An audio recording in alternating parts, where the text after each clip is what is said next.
walk you through a couple quick steps on getting these cabinets ready to be installed. So I had these custom made, and one thing they don't tell you is they come from the factory covered in sawdust. So be prepared to clean them.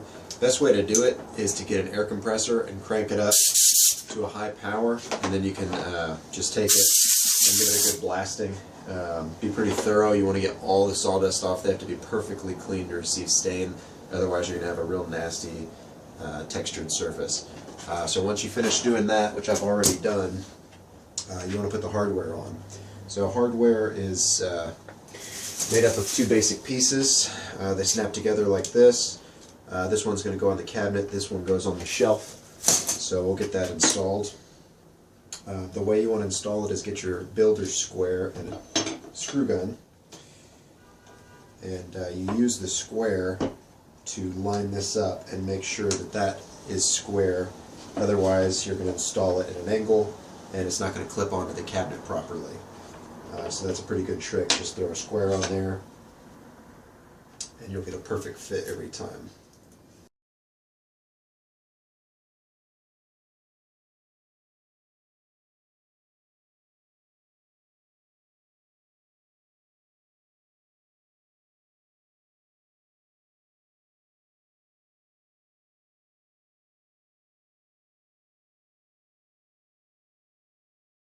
Cabinets are ready to receive stain.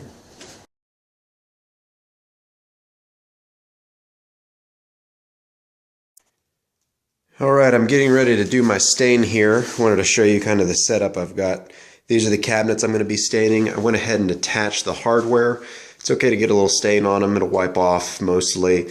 But the reason I have that on there is so I can hang them to dry. I've set up this little system, a rod in here with some hooks. So I'll be able to do everything all at once and let them dry. Set up a pretty elaborate little system here. I've got the floor triple covered, and then I built a little plastic room with a door that walks in. Got my LED light set up here. Got a fan to make sure all the fumes stay in here. And then you walk through this tunnel and through this slit, and you come into my little room that is completely protecting the rest of the property. And then I've got a couple sawhorses opened up here with a box on top and some nails sticking out. This is going to allow me to balance my wood on top, and just the tip of the nail is going to touch. So I'll get a nice even coat of stain without leaving a mark. So that's my prepared space. We'll get started.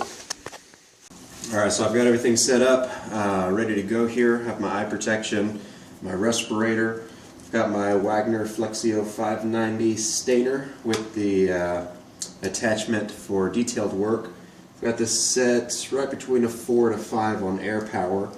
And I have a spare piece of red oak that I set up here. I'm going to do a test piece before I get started. I have no idea how this machine is going to throw out the stain, so I want to make sure it looks how I want before I'm done, before I get started.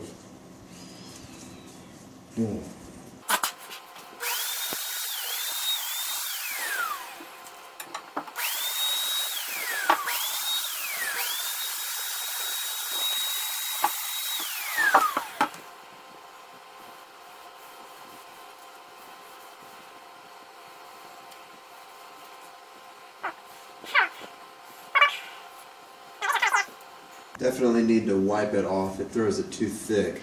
So it needs to be put on and wiped. That's what it's going to look like. I'm thinking with 2 coats, that's going to give me the right color. The product that I'm using is a combination stain and poly in one. So I'll just have to do this 2 coats and it'll be done and smooth, shiny, and ready to go.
we got the first one stained. So that's a pretty good first coat.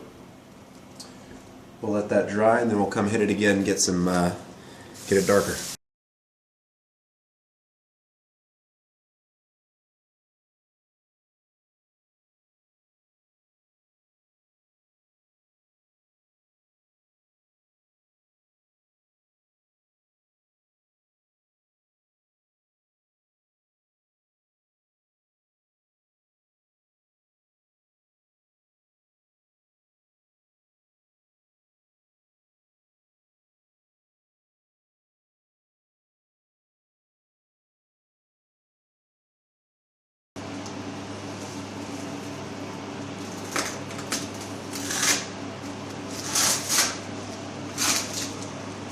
There you go.